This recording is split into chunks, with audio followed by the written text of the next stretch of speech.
Hay nako mga kapatid, ang init-init ngayon dito sa shop. Pinagpawisan ako doon sa karburador ng ng 4K, 3K na inilagay ko doon sa Volkswagen. Kasi nga, yun ay galing sa Willys, isang taon ding mahigit na hindi nagamit, na stock. Barado rin pala yung karburador. Pero pakita ko sa inyo mamaya kung ano yung nagawa namin doon. Ngayon mga kapatid, sagutin ko lamang po itong tanong ni Jose Carlos Calceta. So ang tanong po niya, "Good noon, Boss Randy. Ano maipayo nyo sa Toyota Fortuner Model 2010? Pag nagpreno ako, kumakadyot siya. Ang aking hinala ay palitan yata ng brake pad. Ikaw, anong masasabi mo?" Sir Jose Carlos Calceta, kapag ang pinag-usapan ay preno, marami tayong i-check up dyan.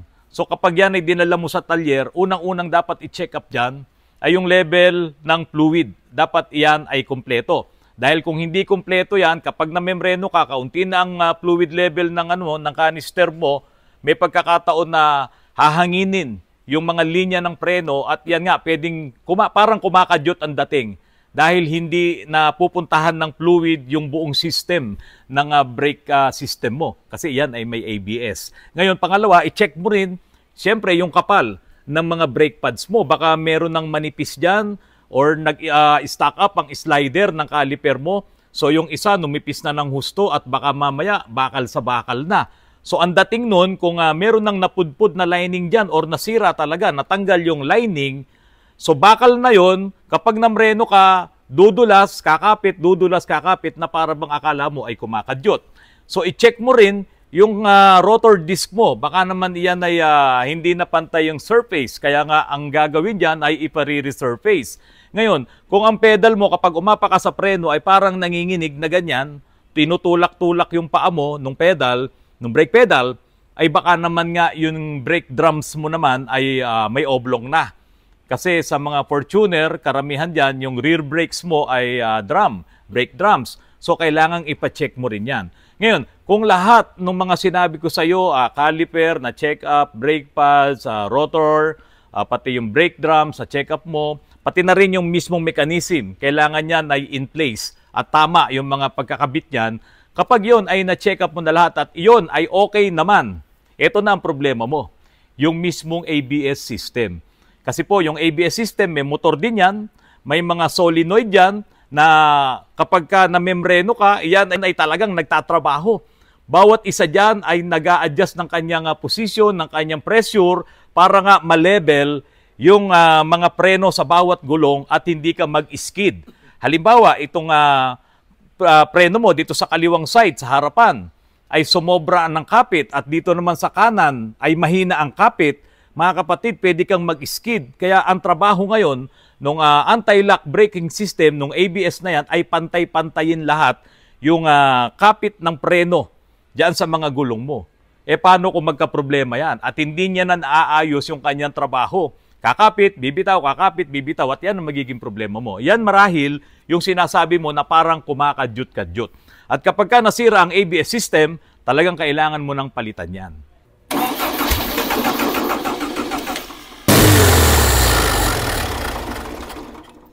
Mukhang barado rin yung yung karburador. Buksan na natin para matesting natin. Bago ko ituloy-tuloy itong pagpapatakbo natin, pagpapaandar natin dito sa makina. Sige, buksan mo lang yan Meron lang akong ilang mga sasagutin na mga comments na itong mga subscribers ko po na ito ay naghihintay ng kasagutan. Ngayon, ito po yung comment po ni Sir Simple Dat 6022. Ang sabi po niya, "Sir, good afternoon po. Makatatlong palit na po ako ng torque converter oil seal. May leak pa rin po sa pagitan ng makina at transmission po sa kinalalagyan ng torque converter.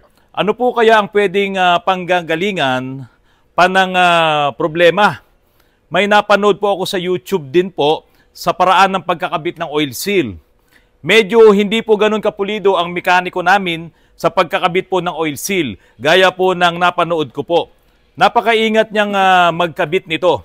Possible po kaya na sa pamamaraan ng pagkakabit po ang oil seal ang dahilan? Sana po masagot ang aking katanungan."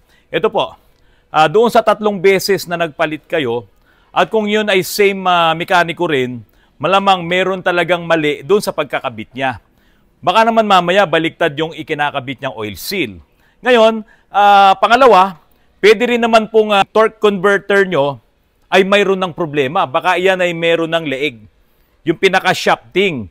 Kasi po, kung tatapat doon, yung oil seal at meron ng leeg, yung shafting noon, kahit na magpalit kayo ng bagong oil seal, ay tatagas po talaga doon yon. Ngayon, ang isang technique dyan, no? Ang isang technique na ginagawa namin dyan, yung pinaka-spring ng oil seal, binabawasan namin yan para humapit siya ng husto doon sa shafting ng torque converter para humigpit yung kapit ng oil seal. Ngayon, kung may leeg yon at medyo malalim na, talagang tatagas po yan. Isa po yan sa mga nagiging problema. Ngayon, pwedeng i-adjust ng konti yung lalim ng oil seal. So, yan ay diskarte na po ng mekaniko. Kapag ka nagpalit ulit kayo at naikwento nyo na doon sa mekaniko nyo, baka yan ay may leeg, baka yung oil seal na ginagamit nyo ay kailangan talagang bawasan yung spring na nandoon sa loob at nagkaroon pa rin ng leak, may problema na po talaga siguro yung inyong torque converter. Baka nga po malalim na yung leeg. Pero syempre, kailangan dalhin nyo na yan sa talagang mga expert, no? Sa talagang unang kita pa lang alam na nila ang problema. So yan po ang masasabi ko po dito po sa inyong tanong. Okay, nabuksan mo na ba? Tingnan natin. Mamaya na ho yung ibang mga katanungan. Tignan natin yung floater nito. Baka sumasara. Okay naman. Mayroon naman tayong gasolina, kaya lang punong-puno. Naku, napakadumi. May jet dito eh. Naku, grabe ang dumi. Oh. Pwede mo bang buksan to? Ito.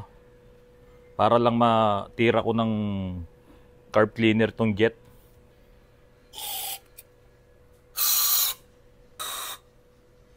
Yung yung floater okay naman eh. Kaya punong-puno ng gasolina yung loob, kaso walang lulusutan kasi barado nga yung mga jet natin. Palagay ko under na to. Ano tingin mo? Under na to? Ha? O sige, try. Pasalubong tayo, pasalubong. Ha? Si Chip umalis, walang pasalubong eh. Sige. Sige. Na. Sabi ko sa inyo, pakuwi lang eh. Pakuwi lang oh, minor kagad oh. Oh. Marumi pa yan. Parado yung mga jets.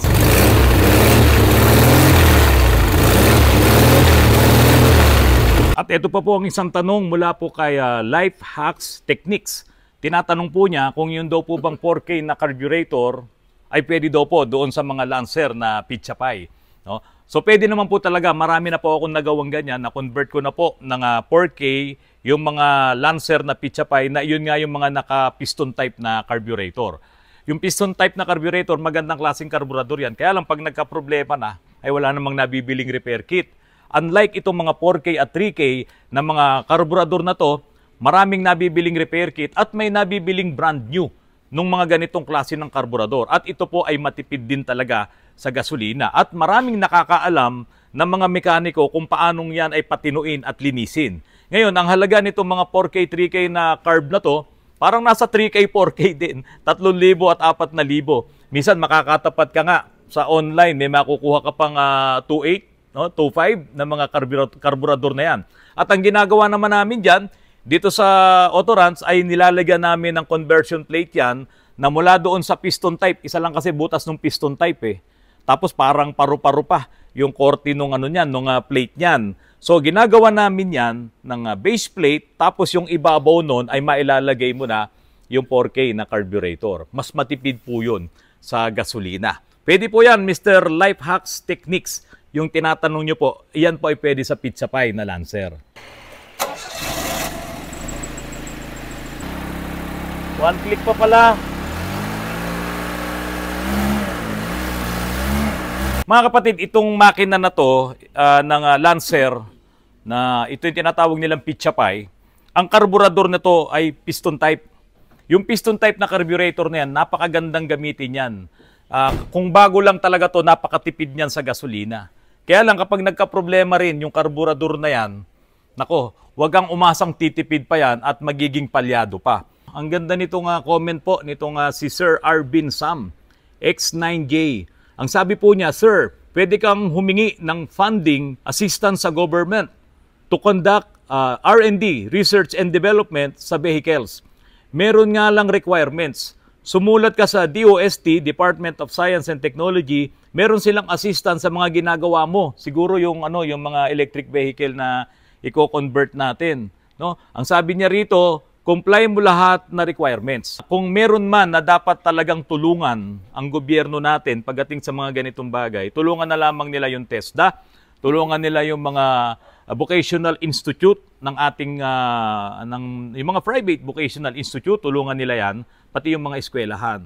Ako naman po, ang ginagawa ko naman na pagre-research din at pag-develop nitong aming mga ginagawa dito sa shop, ito ay parang nagiging libangan ko na rin at akin naman pong isineshare sa inyo. Ayoko pong humingi ng tulong sa gobyerno dahil mukhang hindi rin naman talaga mangyayari yon. Kasi alam nyo naman, pag humingi ka ng tulong sa gobyerno, iba ang nagiging kulay. So ngayon mga kapatid, ito na lamang pong sasabihin ko sa inyo. Kapag dumami na ang bibili ng mga electric vehicles, sabihin mo na yung mga full EV, marami na po yan eh. Hindi yung mga hybrid. Mas marami dito yung mga full EV na binebenta na mura lang. Kasi yung mga hybrid, mga mahal eh. 2 milyon mahigit ang mga hybrid. Samantalang itong mga full EV, yun nga lang karamihan, mga China brand na mga electric vehicle, kapag dumami yan sa lansangan natin, kapag dumami na ang bumili niyan, masisira at masisira yan at pupunta yan sa mga junk shop, pupunta yan sa mga surplus shop. At yun ang hinihintay ko. Kapag marami na yung mga junk na mga batteries, dumami na yung mga junk na motors, yan ngayon ang mabibili ko para i-convert itong aking mga Volkswagen Beetle na ito.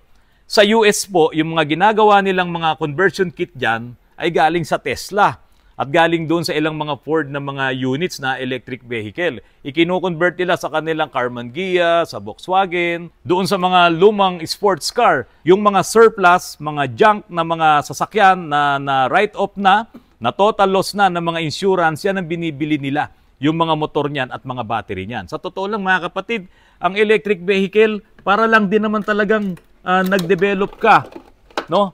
Yung technology niyan, ito lang eh, ang bigat pala nito. O, parang ganito lang din naman ang electric vehicle eh. Meron siyang battery, meron siyang motor, at tapos yung remote niya. So, ang electric vehicle motor, hindi naman yan continuous na umiikot. Halimbawa, in-on mo na, nandoon yung motor, naka-on na siya, pero hindi yun umiikot. Unlike sa mga internal combustion engine, pag start mo ng engine mo, umiikot na yung makina, naka-idle na. Sa electric vehicle, hindi po. Ayan, naka-on na yan, naghihintay na lang yan ng command doon sa accelerator mo or doon sa iyong sa iyong remote. So kapag ka binigyan mo ng voltahe yan, aandar na yan. So ang hinihintay ko mga kapatid, yung mga junk na electric motors din na yan at mga batteries, na iyan naman na yung mga okay pa. Kaya lang halimbawa nabangga o hindi na yan na pagpagamit pa ng insurance. So magagamit yan sa mga conversions. Ngayon, pagdating doon sa mga magko-comment dito, nako, delikado yan, autorans, wag mong gawin yan. Eh ako naman po, sabi ko nga po sa inyo, nire-research ko rin yan. At yan ay itatry ko, ako ay maglalaro ngayon sa sarili kong sasakyan. Kaya nga po ako ay merong 2 Volkswagen Beetle dito. Hihintayin ko yung mga junk na yan, yung mga surplus na yan na mabibili ko at itatry ko ngayon sa sarili kong unit. Kung kinakailangan, dagdagan ko pa yung Volkswagen na yan. Kung may mabibili pa akong Karmann Ghia, may mabibili akong Combi, or may mabibili akong sakbayan, gagawin ko po yan. Kasi nga, saktong-sakto itong mga sasakyan na ito para gawin mong electric vehicle. Ngayon, bakit ba kakaunti lang ang mga surplus ng mga electric vehicle accessories dito, pati yung motor, saka yung battery? Samantalang sa US, ang dami. Kasi sa US talagang, lalo na sa California, niyakap nila yan, yung technology na yan, lalo na nung panahon ni President Biden. So karamihan, ang daming mga electric vehicles doon, ang daming mga hybrid doon. At isa pa, sa China. Kaso hindi naman tayo bibili ng mga surplus na galing sa China. O ikaw ba? Mag-i-import ka ba niyan? Baka langawin yan. Pero kasi marami naman ding mga China brand, no? China-made na mga electric vehicles na nandito po sa Pilipinas. So ngayon, ang hinihintay na lang natin dyan, yung mga mabibili natin na mga batteries at mga motors para pang-convert ng ating mga sasakyan. Pero hindi ko po ina-advise na ganun ang gawin nyo. Ako naman, dahil sa nire-research ko nga yan at ide-develop ko yung technology na yan dito sa mga sasakyan ko.